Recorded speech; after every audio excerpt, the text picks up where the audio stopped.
Alright, this is Weapon X Reacts and we're back with another video, and this is gonna be a review of Lost in Translation, which is a film directed by Sofia Coppola, and to me this is honestly one of the most intimate films that I have ever seen in my life, as it was just so well acted and directed.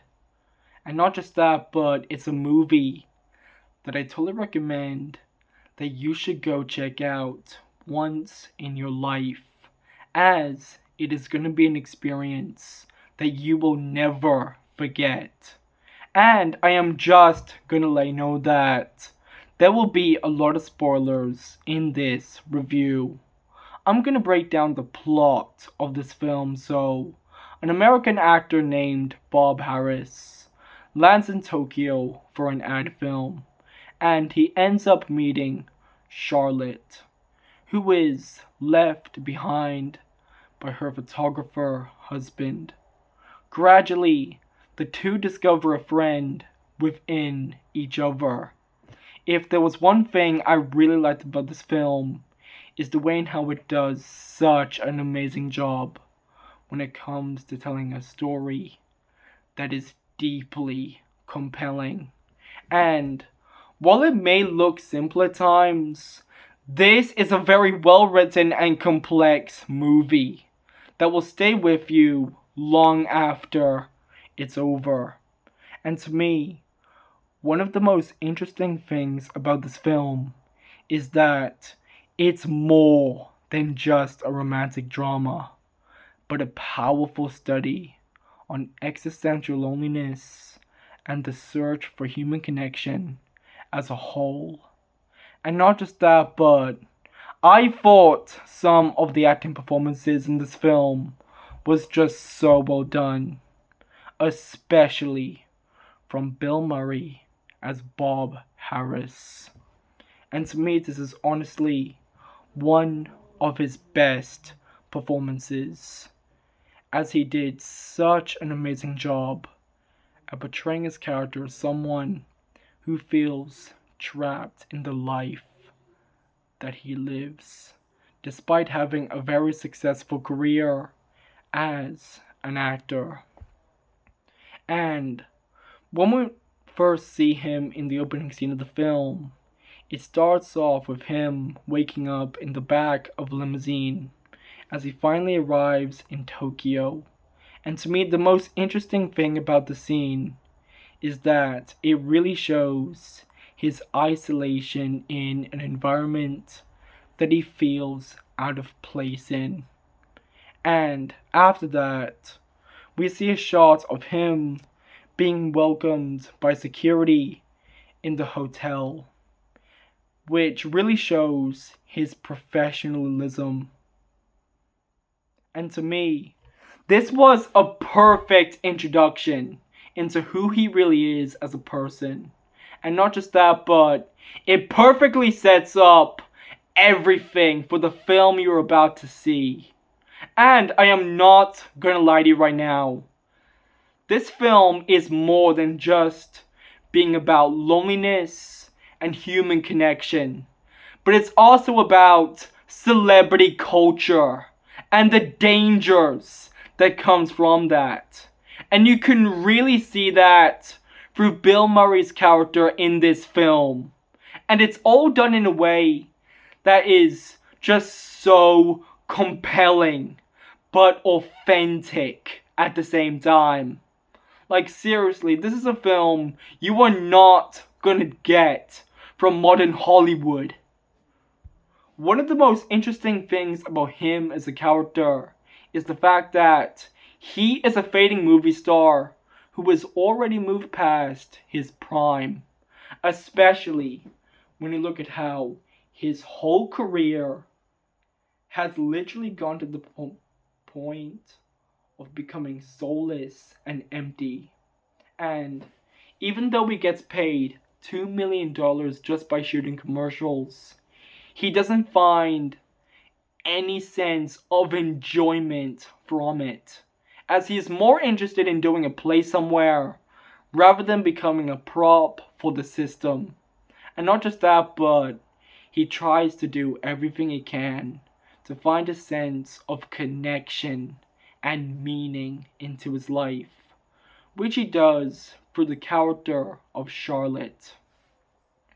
And it's also revealed that he has a pretty mundane and struggling relationship with his wife, as it's now been reduced to making phone calls or talking about house renovations.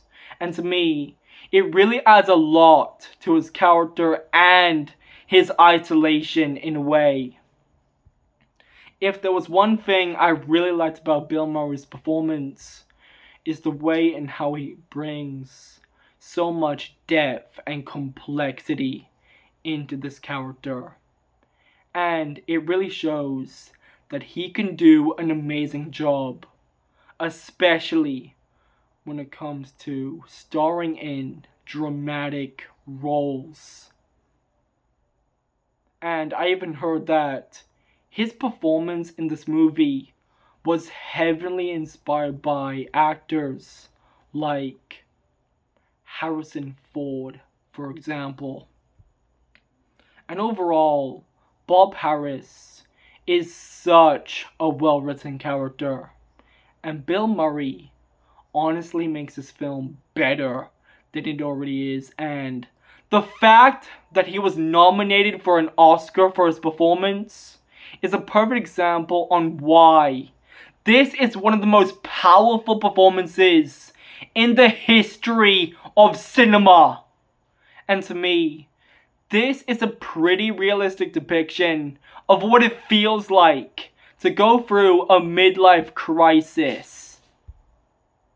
I thought Scarlett Johansson did a pretty great job playing Charlotte, and she is portrayed as being a young philosophy graduate who feels completely lost in her life, especially when you look at how she is constantly neglected by her own husband. And if there was one thing I really liked about her performance, is the way in how she brings so much depth and vulnerability into the role. And to me, it honestly makes her character someone who is deeply complex, but just so well written at the same time. And overall, this is honestly one of Scarlett Johansson's best performances, as she really proved that she can be a great actor, even if she was 17 at the time. And it's definitely a lot better than her performances in Jurassic World Rebirth and any of the Marvel films, for example. And it's really sad that she became a sellout to Hollywood, as she was a really good actor, and this film proved that. But now, she's just doing whatever she feels like, and she's not doing a good performance. Maybe it's just the writing that's the problem. And I thought the supporting cast also did a great job playing their characters, especially from Giovanni Ribisi and Anna Faris, even if they weren't in the film that much. I thought Sofia Coppola's direction of the film was just so well done, and to me, it's a perfect example on why she is honestly one of the best directors working in Hollywood today, as she did such an amazing job at telling a compelling story about two strangers meeting each other for the first time in their lives. And I totally recommend that you should go check out some of her other films, like The Virgin Suicides and Marie Antoinette, as they are both absolute masterpieces that we just don't see from modern Hollywood anymore. And to me, she really proved that she can be a great director, even though she is Francis Ford Coppola's daughter. And to me, this is a perfect example of how to escape from being a Nepo baby.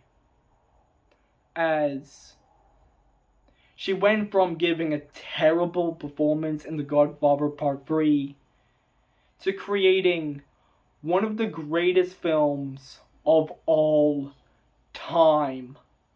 Like, really, she deserves a lot of respect for this film and many of her other movies. For example, as she really knows how to create a film that is deeply complex. And this film is a perfect example of that. The cinematography is honestly one of the main reasons on why Lost in Translation is just an absolute masterpiece. And if there was one thing I really liked about it, is how it gives the film a very surrealistic but intimate feel. And it's all done in a way to reflect the isolation between the two main characters and the environment they have to survive in. And even though it was shot on a $4 million budget, it looks so much better than most movies being made nowadays, as it was just so well done. And not just that, but it fits perfectly with the film's themes and its story. And I just want to let you know that this is the same cinematographer who worked with Sofia Coppola on a lot of her films. And to me, this is honestly the best cinematography that I have ever seen from Lance Accord. And I totally recommend that you should go check out some of his other films like Buffalo 66 and Adaptation, for example. And to me, he is honestly one of Hollywood's best cinematographers. Honestly up there with Roger Deakins. I thought the chemistry between Bob and Charlotte was just so well done, as it feels so realistic in a way, especially when you realize that they are just two people who are trying to find a sense of purpose and meaning into their lives. And to me, it's honestly one of the main reasons on why this film is just so well written, as it shows relationships in a way that feels authentic but compelling at the same time. I thought the scene in Kyoto is honestly one of the film's best scenes, as it was just so well shot and directed. And it starts off with Charlotte going on a train to Kyoto in order to find meaning in her life.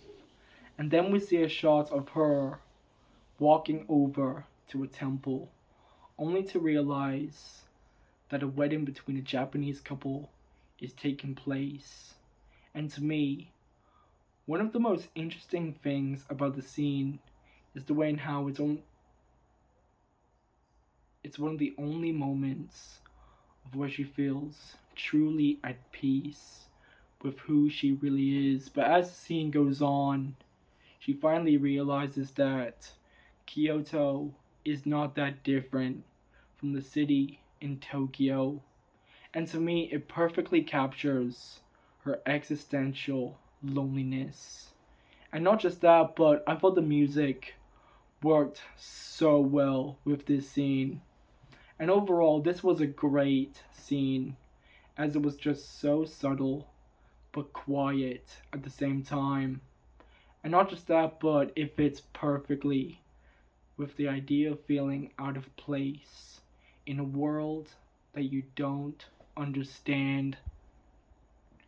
This is the rating that this film got on Rotten Tomatoes, so 95% from the critics and 85% from the audience. And I am going to read out the reviews right now. So for the first one, more than 2 decades later, this is still Sofia Coppola's best film.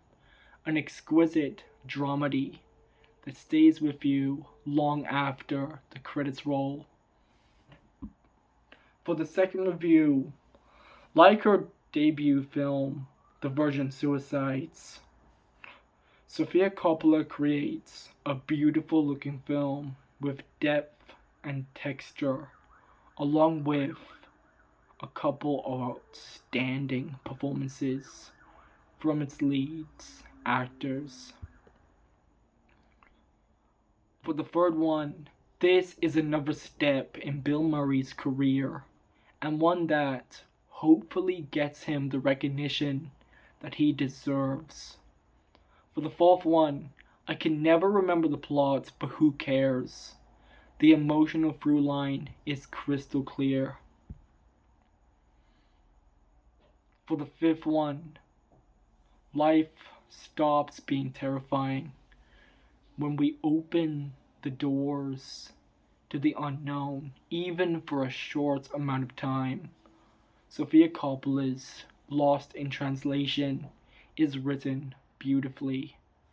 For the sixth one, Sofia Coppola's sophomore film is another exploration of delicate relationships and uncommunicated frustrations. This one in a beautifully composed atmosphere of isolation. And to me, that is something I most definitely agree with. And as I read these reviews, it's nice seeing a film like this getting the praise that it deserves, especially from the critics. And to me, it really shows that this film is just an absolute masterpiece, as it's a quiet but powerful depiction of what it feels like to be in a relationship with another person. And I am not gonna lie to you right now, this film is definitely up there as being one of the most romantic films in the history of cinema.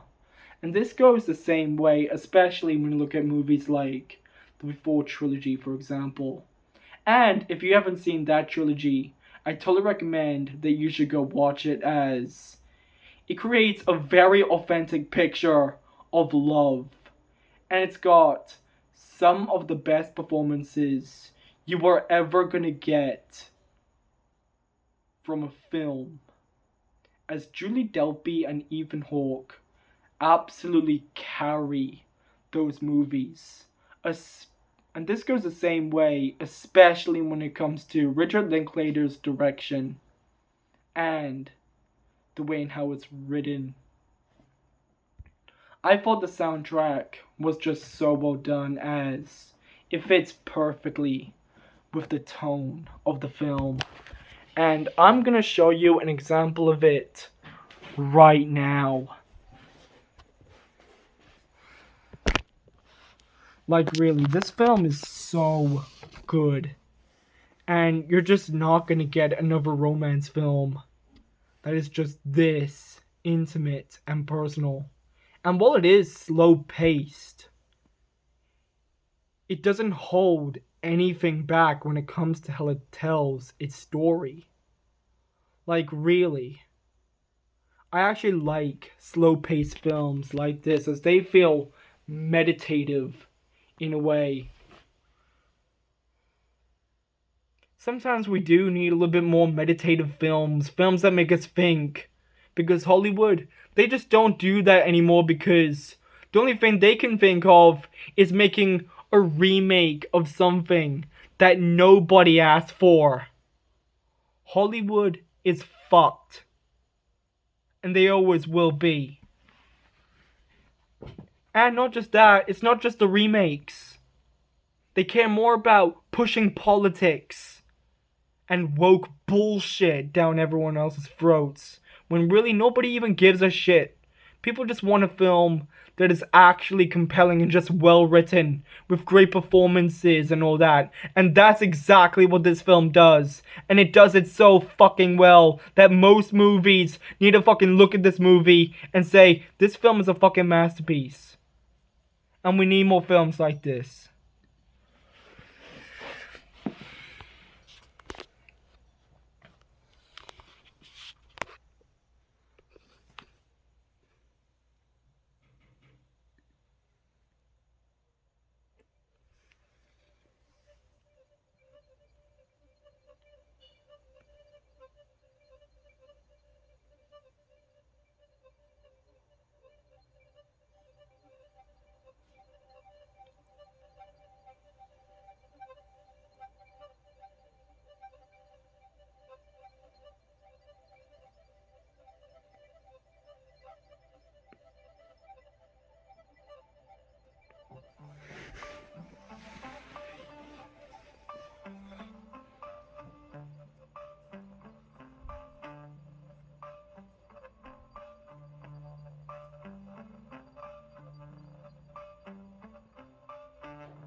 Like, really. This film doesn't scream, it whispers.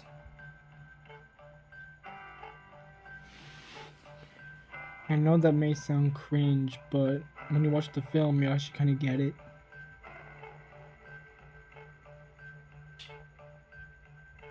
It lets the story breathe. How many films do that? No, because you know what people care about right now?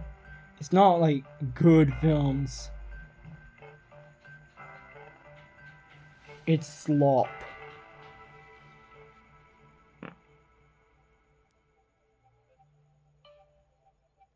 Where there's no story or anything.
I'm going to explain the ending of this film. So, after Bob tells Charlotte that he will be leaving Tokyo on the following day, they finally decide to spend one more night at the bar as a way of saying goodbye to one another. And then we see a shot of Bob sitting at the back of a taxi. But as he looks out the window and sees Charlotte walking along the street, it immediately ends up with him getting out of the car and he tells her to wait for him. And as they finally embrace each other, he whispers something in their ear before he walks away. And the film ends with him driving all the way to the airport, and it ends with shots of Tokyo, which is just so stunning to look at. And to me, this was a perfect ending to a film like this, as it's one of the main reasons on why this movie is so powerful. I'm gonna show you the trailers of this film, starting with the first one.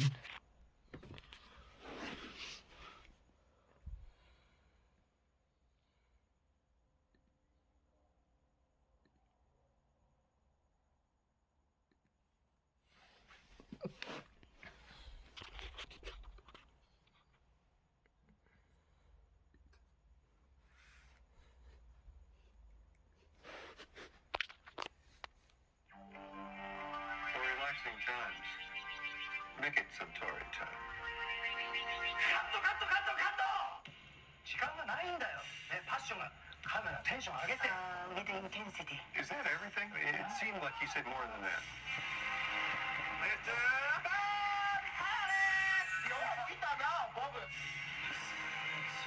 You're a movie star. Yes, I should be doing, you know, Rat Pack?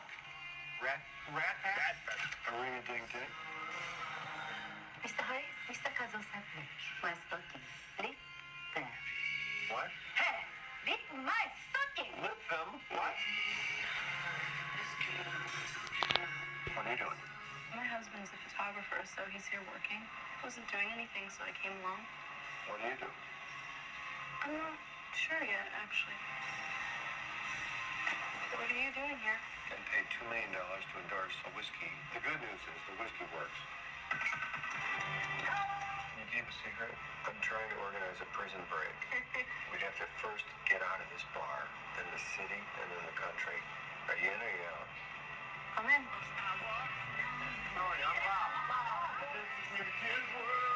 You're probably just having a midlife crisis. Did you buy a Porsche? You know, I was thinking about buying a Porsche.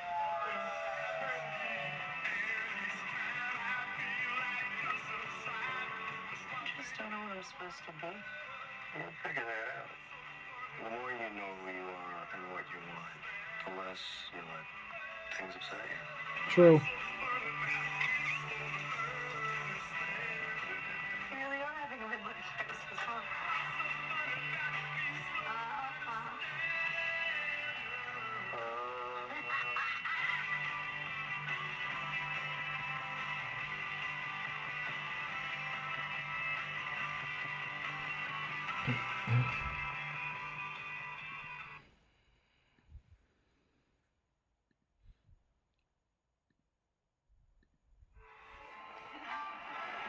Can you keep a secret? I'm trying to organize a prison break. I'm looking for, like, an accomplice. We'd have to first get out of this bar, then the hotel, then the city, and then the country. Are you in or are you out? I can definitely see why this film won the Academy Award for Best Writing, because the writing in this film is just so well done. Like, really, it shows how you can find purpose in your mundane existence. Is that everything? I mean, it seemed like you said quite a bit more than that.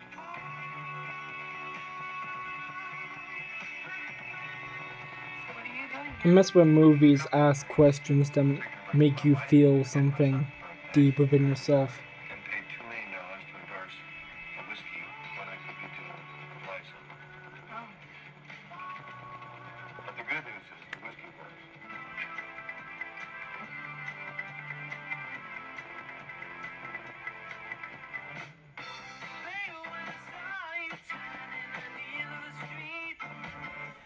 What do you do? And this film shows why authenticity is so important in films. Because I feel like Hollywood has just lost that. You really are having a midlife crisis, huh? Really? Jeez. Afraid of that. Does it get easier? No. The more you know who you are and what you want, the less things upset you. You're just a teenager at marriage. You can drive it, but you can still get your accident.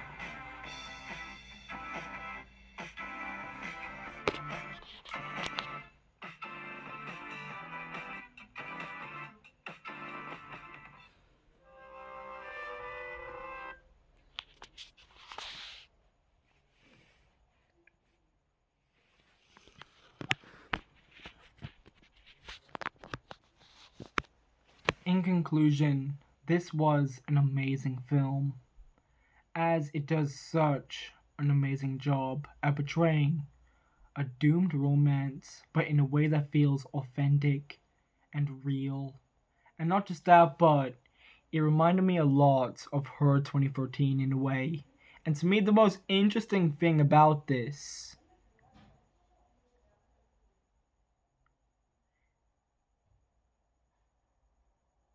is that it perfectly shows the connection that Spike Jonze and Sofia Coppola had with each other. And you can definitely see that between the two films. And overall, this film is so much better than most movies that are being nowadays.